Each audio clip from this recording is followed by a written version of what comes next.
Mr. Speaker, my district has been hit by wildfires that constitute the greatest fire in terms of total damage, property damage, in the history of America. And there are those who say that California should not get aid unless we change, get this, our voter registration laws. Now, different states have different voter registration processes, and they're all wonderful, and they tend to work pretty well. And I disagree with some of them. But why condition aid? I have been on this floor time and again and voted for aid to Louisiana when they're hit with horrific hurricanes. And I never once said, no, let's turn to hurricane victims and tell them to keep sleeping on their cousin's couch for months and years until Louisiana changes its abortion laws. Now, I disagree with Louisiana's abortion laws. A woman ought to have a right to choose.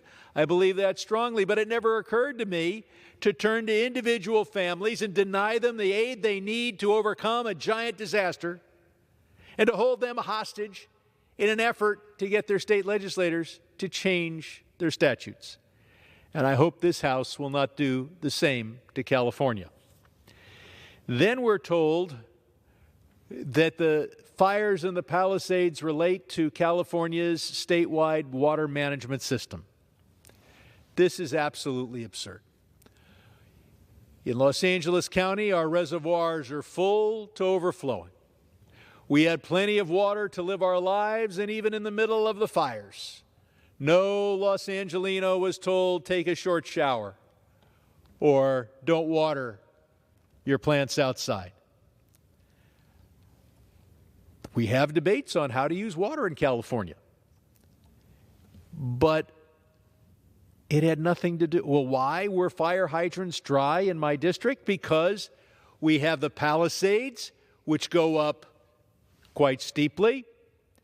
The water system brings that water in at the bottom of the Palisades at sea level, and then you have to pump the water up. And we have a good system to pump the water, a system quite capable of making sure everybody in the Palisades could live their lives, water their plants, and we could fight 5 house fires all at the same time.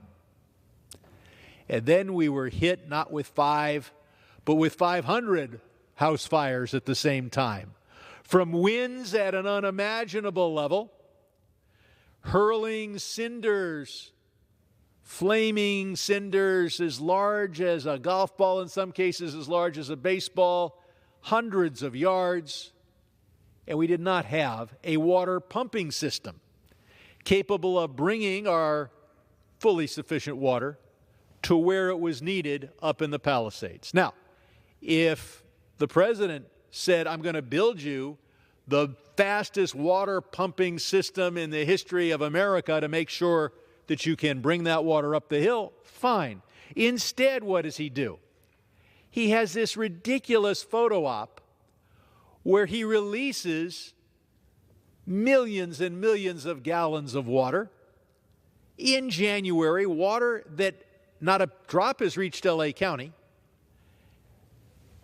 The water released, that's irrigation water released at the wrong time in January, that flows into basically a dry lake bed where it's evaporating.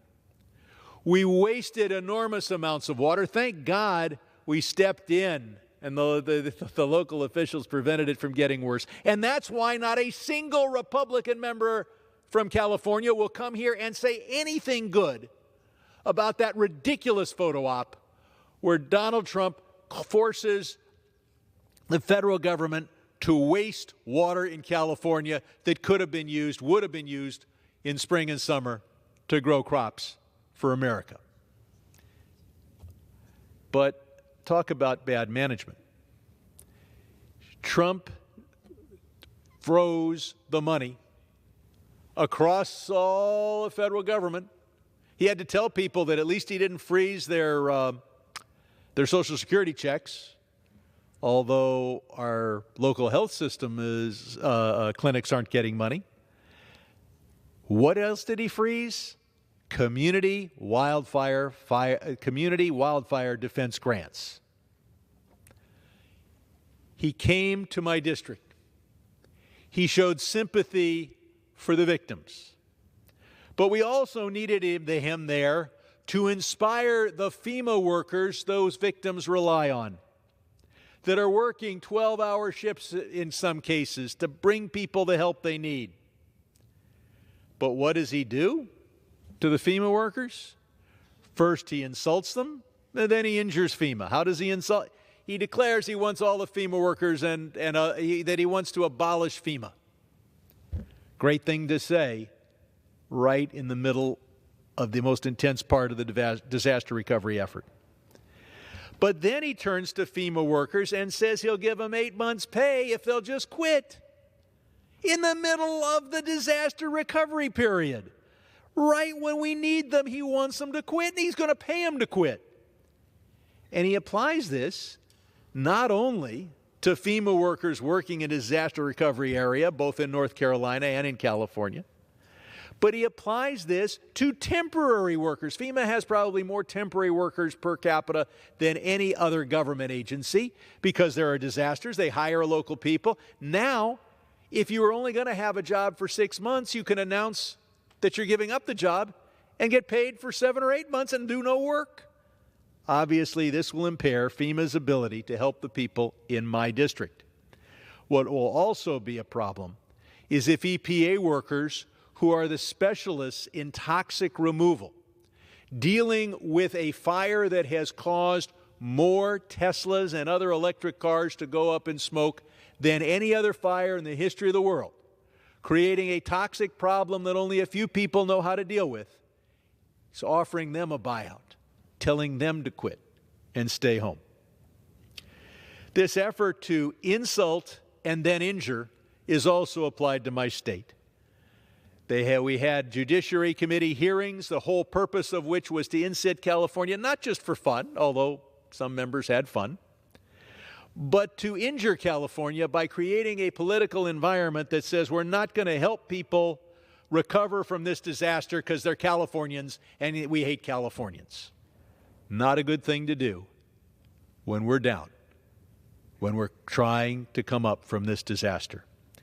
And I should point out that this disaster affected not only my district, but there was also the Altadena-Pasadena fire in Judy's Chu's district, and I hope this Congress provides the help that it is always provided to the victims of enormous disasters.